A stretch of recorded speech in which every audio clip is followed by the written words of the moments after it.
मेरा नाम सुप्रिया गिद्धर है और इसी शहर से जींद से बिलोंग करती हूँ।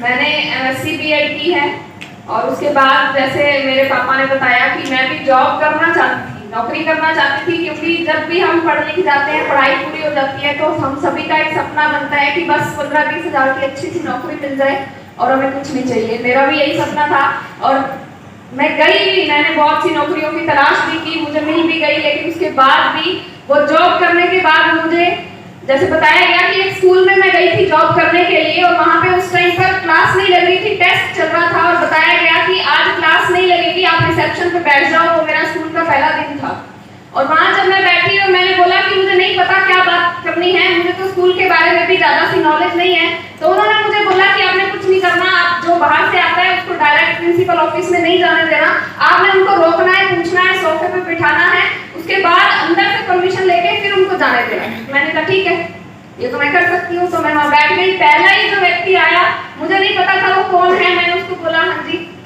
आप कौन, तो उसने अपनी लोकल लैंग्वेज में हरियाणवी भाषा में मुझे बोला तने को नहीं दे रहा मैं कौन हूँ, तू नहीं जानती मुझे? मैंने कहा नहीं। उन्होंने कहा तू इस स्कूल में नई आई है क्या? मैंने बोला हाँ। उसने बोला कि मैं इस स्कूल का मालिक हूँ और उसकी जो बात करने का तरीका था वो मुझे बिल्कुल भी अच्छा नहीं लगा। भले ही वो मालिक है, अपने स्कूल का है, हमें खाने के लिए नहीं देता, कम से कम बात करने का तरीका तो अच्छा होना चाहिए था और वो मुझे तरीका अच्छा नहीं लगा। और उसी टाइम मैंने छोड़ के मैं अपने घर पे वापस आ गई और मैंने अपने घर पे बोल दिया कि मैं नहीं जाऊंगी कल से। पूरी कहानी मैंने सुनाई और उससे पहले मेरे पापा कई बार मुझे समझा चुके थे कि जॉब करने का कोई फायदा नहीं है, हम 5-10 हज़ार की छोटी मोटी नौकरी नहीं करवाना चाहते, क्योंकि भगवान की दया से मुझे इतनी कोई मजबूरी नहीं थी कि मैं जॉब ही करूं। और मेरे पापा ने पहले ही मुझे बोला हुआ था, लेकिन वो कहते हैं ना कि अकल जो आती है वो बादाम खाने से नहीं आती, ठोकर खाने से आती है। मुझे ठोकर लगी तो मुझे अकल आई। उसके बाद मैंने बोल दिया कि ठीक है मैं नहीं जाऊंगी जॉब पे। उसके बाद में RCM बिजनेस जो है हमारे घर में पहले से ही चल रहा था, हम प्रोडक्ट यूज कर रहे थे। मेरे पापा RCM में थोड़ा बहुत काम भी करना शुरू कर दिया था, लेकिन मुझे समझ में नहीं आता था। मेरे जो अपलाइन है वो बार बार हमें आकर बताते थे। दीपक भैया ने भी कई बार मुझे कहा कि आप भी अपने फ्रेंड्स को प्लान दिखाओ, आप भी अपनी सहेलियों को प्लान दिखाओ, लेकिन मेरे अंदर वो अकड़ थी MSc B.Ed वाली। जैसे सर अभी बता रहे थे डिग्रियां बीच में आ जाती हैं, तो मेरे भी बीच में डिग्री आई हुई थी और मैंने बोला कि मैंने तो MSc B.Ed की है, मैं ये साबुन तेल बेचने का काम थोड़ी ना करूंगी, मैं नहीं बता सकता। उसके बाद में हमारे जो अपलाइन है उन्होंने मुझे कुछ एक दो वीडियो भेजे, एक दो किताबें बताई पढ़ने के लिए और उन्होंने बोला कि आप पढ़े लिखे बच्चे हैं, आप YouTube पर सर्च करो, गूगल पे चेक करो what is the future of direct selling and what is direct selling. मैंने सर्च किया और मुझे पता लगा कि अगर हम वही नौकरी करते रहते हैं, नौकरी और बिजनेस दो ही चीजें हम कर सकते हैं, या तो हम नौकरी करते हैं या बिजनेस करते हैं। अगर हम नौकरी करते रहेंगे तो चाहे हम 5 लाख रुपए महीने की नौकरी भी कर लें, किसी ना किसी बॉस का गुलाम हमें बनकर रहना पड़ेगा।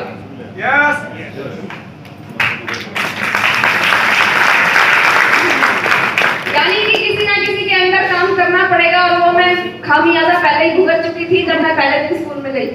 तभी से मैंने सोच लिया था कि मैं नौकरी नहीं करूंगी। बिजनेस करने के लिए छोटी मोटी दुकान बनाना बिजनेस नहीं होता, लाखों करोड़ों रुपया लगता है और उतना ज्यादा पैसा हमारे पास था नहीं। लेकिन मेरे पापा का एक सपना था, मेरे पापा का ये सपना था जब वो रिलायंस आया था, नया नया था, पूरे देश में फैला था, तो मेरे पापा ने एक ये सपना देखा था और हमसे शेयर भी किया था कि ऐसा ही कोई बिजनेस मेरा भी होना चाहिए। मेरे पापा ने एक सपना बनाया कि मैं भी पूरे देश में बिजनेस करना चाहता हूँ, लेकिन उतना ज्यादा पैसा ना होने की वजह से मेरे पापा का जो सपना है वो दबकर मरकर रह गया था। और जब मुझे इस बात का पता चला और मैंने डायरेक्ट सेलिंग को देखा, मैंने RCM बिजनेस को देखा और मैंने इसके फ्यूचर को देखा, उसके बाद मैंने अपने पापा को बोला एक दिन कि पापा आपका जो सपना है वो मैं पूरा करूंगी।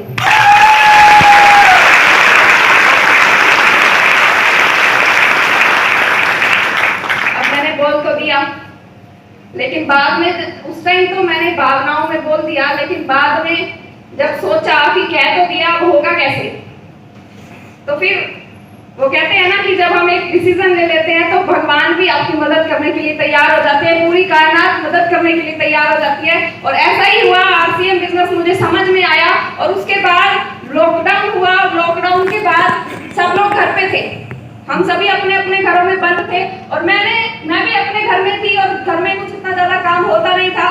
और आरसीएम की मीटिंग जो है वो जूम पे होना शुरू हो गई थी, डिजिटली, कुछ जूम पे और कुछ यूट्यूब पे। तो टाइम पास करने के लिए मैंने आरसीएम की मीटिंग को देखना शुरू किया, टाइम पास करने के लिए, क्योंकि घर में टाइम पास नहीं होता था, इसलिए मैंने आरसीएम की मीटिंग को देखना शुरू किया। और उस एक मीटिंग की एक लाइन ने मेरी जिंदगी को बदल दिया। मेरी ग्रेट अपलाइन मंजीत मैम, मैं एक बार तालियां चाहूंगी उनके लिए। उनकी एक दिन मीटिंग थी और उस मीटिंग में उन्होंने एक मीटिंग में एक लाइन बोली और उस एक लाइन ने मेरी जिंदगी को बदल दिया कि मैं उस जगह से और यहाँ पे आके खड़ी हो गई। वो लाइन ये थी, उन्होंने बोला कि हम जो बेटियां हैं, जब हम बेटी होती है, जब तक शादी नहीं होती है तो हमें अपने पापा के नाम से, अपने पिता के नाम से जाना जाता है कि फलां व्यक्ति की बेटी है ये। और जब शादी हो जाती है तो पति के नाम से या उस खानदान के नाम से जाना जाता है कि फलाने की बहू या फलां परिवार की, फलां खानदान की बहू है। हमारी अपनी पहचान कहाँ है? और उन्होंने बताया कि ये बिजनेस हम बेटियों को, हम महिलाओं को अपनी पहचान दे सकता है। और उस लाइन के बाद मैंने इस बिजनेस में इतनी जोर लगा के काम किया, इतना जबरदस्त काम किया। आज मुझे इस बिजनेस की वजह से, ये मेरी पावर नहीं है, मुझे कोई नहीं जानता, इस बिजनेस की वजह से आज मुझे पूरा देश देखता है यूट्यूब के जरिए।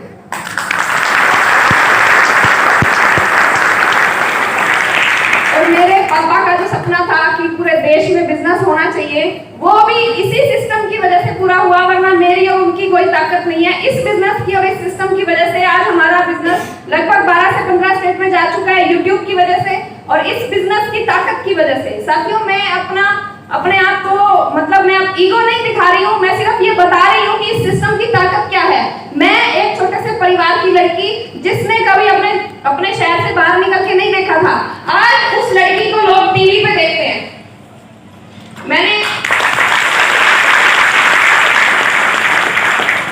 इसी दौरान मैंने एक सीडी सुनी, आदरणीय सतीश पंडित जी की एक सीडी में उन्होंने बताया कि जो लोग टीवी के सामने बैठते हैं वो टीवी के अंदर नहीं आ सकते। आज से लगभग 1.5-2 साल पहले मैंने वो सुना था और उसी दिन से हमने डिसीजन ले लिया था कि अब हम टीवी के सामने नहीं बैठेंगे। और पिछले उस टाइम से लेके अब तक हमारे घर में टीवी नहीं है और हम टीवी नहीं देखते। हमारे घर में सब कुछ है लेकिन हमारे घर में टीवी नहीं है। और उसका नतीजा ये हुआ कि मुझे व्हाट्सएप पे कुछ लोग मैसेज करते हैं, अपने टीवी में वो मेरा वीडियो चला के 10-20 लोगों को दिखाते हैं। तो ये जो पावर है ये मेरी नहीं है, ये इस बिजनेस की और इस सिस्टम की पावर है। और मैं तो ये कहूंगी कि अगर हम देखना चाहें कि आज अगर ये बिजनेस हमारी जिंदगी में ना होता तो दूसरे लोगों की तरह भी लॉकडाउन पे मैं क्या कर रही होती, अगर ये बिजनेस ना होता तो मैं भी कहीं 8-10-30 हजार की नौकरी कर रही होती। और ये जो बिजनेस है मेरी जिंदगी में आया, उसके बाद से ये बदलाव हुआ कि जब लॉकडाउन था, जब सभी लोगों की नौकरियां खत्म हो गई थी, लोग हाथ में हाथ रख के बैठ गए थे, तभी मैंने इस बिजनेस को शुरू किया। और इसी लॉकडाउन के अंदर मैं उस 50 रुपए की इनकम से 35,000 की इनकम पे पहुंच चुकी हूँ। ये जो बिजनेस है ये मल्टीप्लाई होता है। एक 50 रुपए से शुरुआत की है, 35,000 की इनकम आई है। अब ये उठने वाला नहीं है कारण, ये बहुत सारी जाएगा। तो मैसेज मेरा सिर्फ यही है कि लोग हमें बहुत कुछ कहेंगे कि ये क्या काम है, ये सामान बेचने का काम है, ये मेंबर जोड़ने का काम है, अब तुम ऐसे ही करते रहोगे, तुम ऐसे ही रहोगे। जैसे अभी सर ने बताया कि लोग बेइज्जती भी बहुत करेंगे, लेकिन जब आप सफल हो जाओगे तो लोग आपके साथ अपने आप आना शुरू हो जाएंगे। मैसेज तो मैं नहीं दे पाऊंगी, मैसेज तो सर का ही था। मैं सिर्फ रिपीट करती हूँ कि अगर किसी को जवाब देना है तो लड़ाई ना करें, उससे अपनी सफलता का तलाश, तुम्हारे इससे बढ़िया जवाब कुछ भी नहीं होगा।